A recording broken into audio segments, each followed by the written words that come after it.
Hi hello everyone, ಎಲ್ಲರಿಗೂ ನಮಸ್ಕಾರ. Welcome back to my YouTube channel. ಏನಪ್ಪ ಈ ಶೆಕೆದ ಸ್ವೆಟರ್ ಹಾಕ್ಕೊಂಡಿದ್ದಾರೆ ಅಂದ್ಕೊಂಡಿದ್ದೀರಾ? ನಾನು ನನ್ನ ಬೇಬಿ ಸೆಕೆಂಡ್ ಬೇಬಿ ತನಕ್ಕೆ ನಮ್ಮಮ್ಮ ಮನೆಗೆ ಬಂದಿದ್ದೀನಿ. ಸೊ ಅದಕ್ಕೆ ಸ್ವೆಟರ್ ಹಾಕ್ಕೊಂಡಿದ್ದೀನಿ ಅಷ್ಟೇ. ಇವತ್ತು ನಮ್ಮಮ್ಮ ಔಟಿಂಗ್ ಹೋಗಿದ್ದಾರೆ. ಹಾಗೆ ನಮ್ಮ ಹಸ್ಬೆಂಡ್ ಬಂದಿದ್ದರು ನಮ್ಮ ಮನೆಗೆ. ಚಿಕನ್ ಸಾಂಬಾರು ಮಾಡು, ಜಾಸ್ತಿ ದಿವಸ ಆಯಿತು ತಿಂದು ಅಂತ ಹೇಳಿದ್ರು. ಹಾಗೆ ಚಿಕನ್ ಸಾಂಬಾರು ರೆಸಿಪಿನ ಟ್ರೈ ಮಾಡೋಣ, ಹಾಗೆ ನಿಮ್ಮ ಜೊತೆ ಶೇರ್ ಮಾಡೋಣ ಅಂತ ಅಂದ್ಕೊಂಡಿದ್ದೀನಿ. ಚಿಕನ್ ಸಾಂಬಾರು ರೆಸಿಪಿ ನನ್ನ ಈ ಒಂದು ಯೂಟ್ಯೂಬ್ ಚಾನಲ್ಗೆ ಅಪ್ಲೋಡ್ ಮಾಡ್ತೀನಿ. ಚಿಕನ್ ಸಾಂಬಾರು ರೆಸಿಪಿನ ನೀವು ಕೂಡ ಟ್ರೈ ಮಾಡಿ, ಹಾಗೆ ಕಮೆಂಟ್ ಸೆಕ್ಷನಲ್ಲಿ ತಿಳಿಸಿ ಹೇಗಿತ್ತು ರೆಸಿಪಿ ಅಂತ.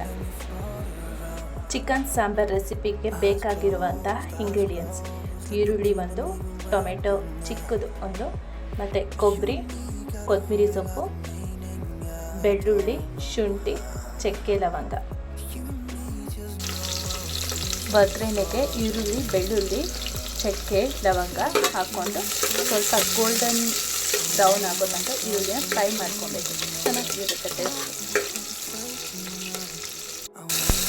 ಹಾಗೆ ಟೊಮೆಟೊನು, ಕೊತ್ತಂಬರಿ ಸ್ವಲ್ಪ ಹಾಕ್ಕೊಂಡು ಫ್ರೈ ಮಾಡಿಕೊಂಡು ಅದಾದಮೇಲೆ ರುಬ್ಕೊಳ್ಳೋದಕ್ಕೆ ಫ್ರೈ ಮಾಡಿರುವಂಥ ಈರುಳ್ಳಿ, ಬೆಳ್ಳುಳ್ಳಿ, ಶುಂಠಿ, ಟೊಮೆಟೊ, ಕೊತ್ತಂಬರಿ ಮತ್ತು ಕೊಬ್ಬರಿ, 3 ಸ್ಪೂನ್ ಧನಿಯಾ ಪುಡಿ, 2 ಸ್ಪೂನ್ ಖಾರದ ಪುಡಿ, ನಿಮಗೆ ರುಚಿ ತಕ್ಕಂತೆ ನೀವು ಹಾಕ್ಕೋಬೋದು. ಹಾಗೆ ಚಿಕನ್ನ ಸ್ವಲ್ಪ ನೀರು ಬಿಟ್ಕೊಳೋವರೆಗೂ ಸ್ವಲ್ಪ ಬೇಯಿಸ್ಕೊಳ್ಬೇಕು. ರುಬ್ಬಿರುವಂತಹ ಮಸಾಲೆನ ಆ್ಯಡ್ ಮಾಡಿ ರುಚಿಗೆ ತಕ್ಕಷ್ಟು ಉಪ್ಪು ಹಾಕ್ಕೊಳ್ಬೇಕು. ನಿಮ್ಗೆ ಎಷ್ಟು ಬೇಕೋ ಅಷ್ಟು ಹಾಕ್ಕೊಂಡು 10 ವಿಜಿಲ್ಸ್ನ ಕುದಿಸ್ಕೊಬೇಕು.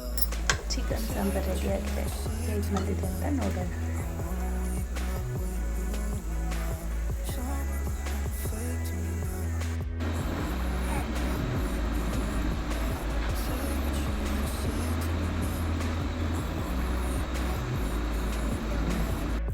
ಚಿಕನ್ ಸಾಂಬಾರು ರೆಸಿಪಿನ ನನ್ನ ಒಂದು ಯೂಟ್ಯೂಬ್ ಚಾನಲಲ್ಲಿ ಇವತ್ತು ಅಪ್ಲೋಡ್ ಮಾಡ್ತೀನಿ.